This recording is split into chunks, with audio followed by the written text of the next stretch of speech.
Hey friends, it's Miss Ryan. I'm here to share with you guys a book called Planting Stories, The Life of Librarian and Storyteller Pura Belpre. Um, if you watch the announcements, I talked a bit about the Pura Belpre Award.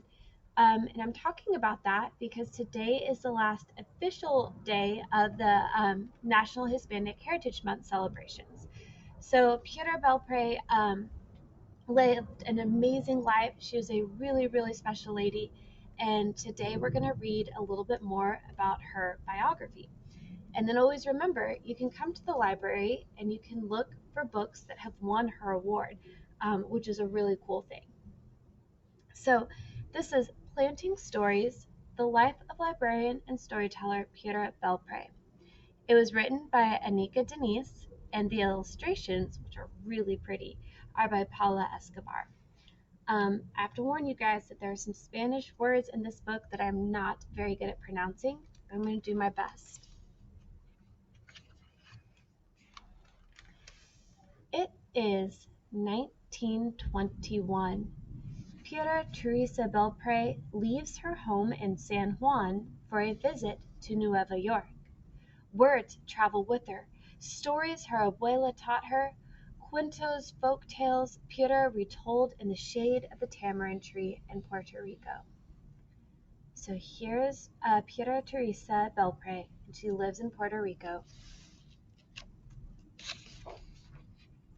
Now, a new island stretches before her, ripe for planting seeds of the cuentos she carries.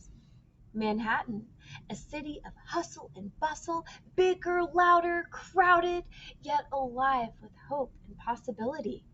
What began as a visit to celebrate her sister's wedding becomes the first steps in a new land, y una vida nueva for Pura.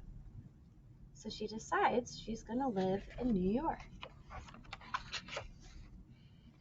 She works first in a garment factory, but it is cold floors and hard edges, not the soft, fertile ground where seeds take root. Then, a golden opportunity. The library needs a bilingual assistant. Pura speaks Spanish, English, and French. She's perfect for the job. But where are her abuela's stories? Not one folktale from Puerto Rico is on the shelves. How lucky for the library that Pura has story seeds ready to plant and grow. So all of these books, but none of them tell the stories that Pura grew up with in Puerto Rico. In the children's room, she lights the story hour candle and begins. Her eyes dance, her voice sings. Pura's words paint a picture of a little house with a round balcony, where Martina, a beautiful Spanish cockroach, meets Perez, a handsome and gallant mouse. El Raton Perez and La Cucaracha Martina, a tale from the tamarind tree. So the kids finally get to hear her tell a story that she heard a lot growing up. When Pura's story is done, each child makes a wish on the candle, and with the wisp of air, whoosh, la vela is blown out. Now Pura has a wish too, to plant her story seeds throughout the land.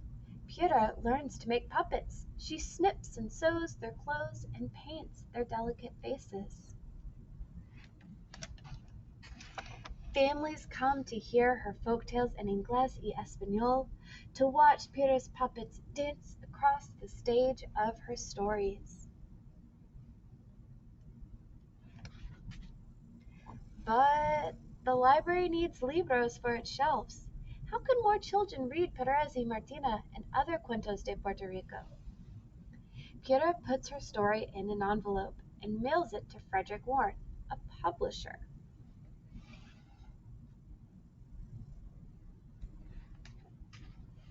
Soon, Perez y Martina is a book. Now a published author, puppeteer, and storyteller, Pura travels from branch to branch, classroom to classroom, to churches and community centers, planting her story seeds in the hearts and minds of children new to this island, who wish to remember la lengua y los colores of home.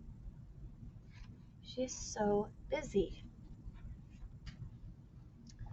Writing, learning, speaking, teaching, traveling, Pura does not slow down until, like the beautiful Martina, she meets her Puras.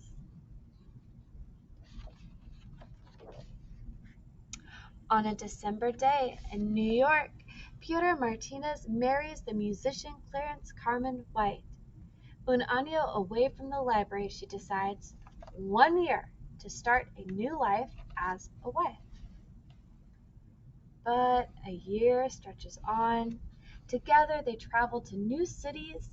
Clarence plays his music and Pura tells her stories.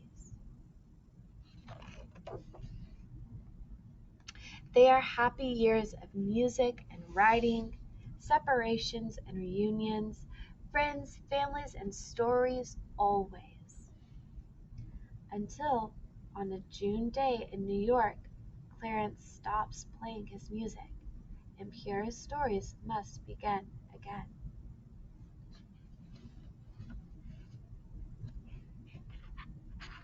It is 1961.